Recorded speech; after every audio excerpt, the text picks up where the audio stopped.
We've talked a lot before about your competition and how they're really not your competition. And I want to tell you a little story about a personal situation that I've been involved in. I have worked with a couple of other accounting friends, groups, colleagues, where we share information. We try to make each other's practices as great as they can be. We're not in it to say, oh, I have this secret piece of knowledge of something that would be great, but I don't want to tell my competition. That's not how the world operates, and that's really a pretty limiting belief kind of a situation.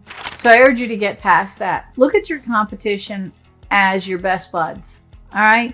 These are people doing the same things you are. You have so much in common with them. Why not make friends with them?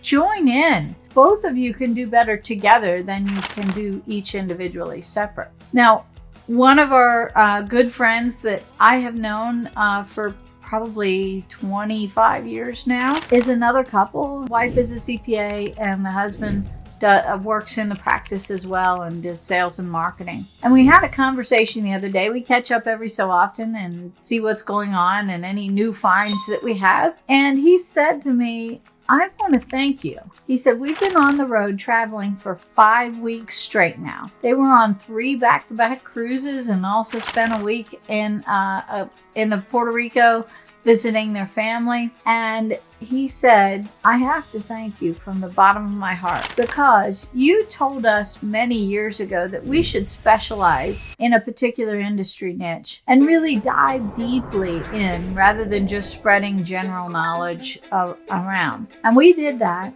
and that has caused us to have a different life than I ever expected. That life allows me the flexibility and freedom to travel that I love, still accomplish everything I need to do in my business and keep it going strong, but to really know that I can have some peace and take a vacation here and there. And he said it has made such a difference in our whole life now over the past 25 years as we've evolved into that process of being specialized industry accountants. A few years back, he brought in his son to work in the business as well. And I asked, how's your son doing? I haven't heard from him lately.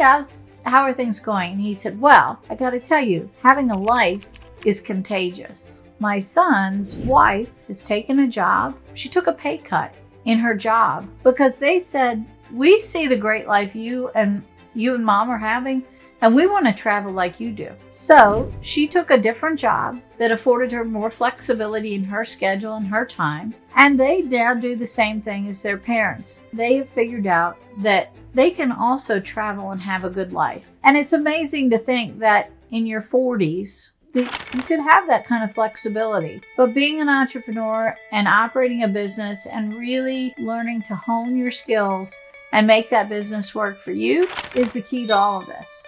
So I want you to remember that having a life and having fun is contagious. So watch out. When you see others doing it, pick their brains a little. Like, how do you do that? Learn how. And take that group of people that you think are your competition. Those are really your best buds. Go find those people. They're your people. They're just like you in many cases. Pull them in closer. Ask what you can do for them.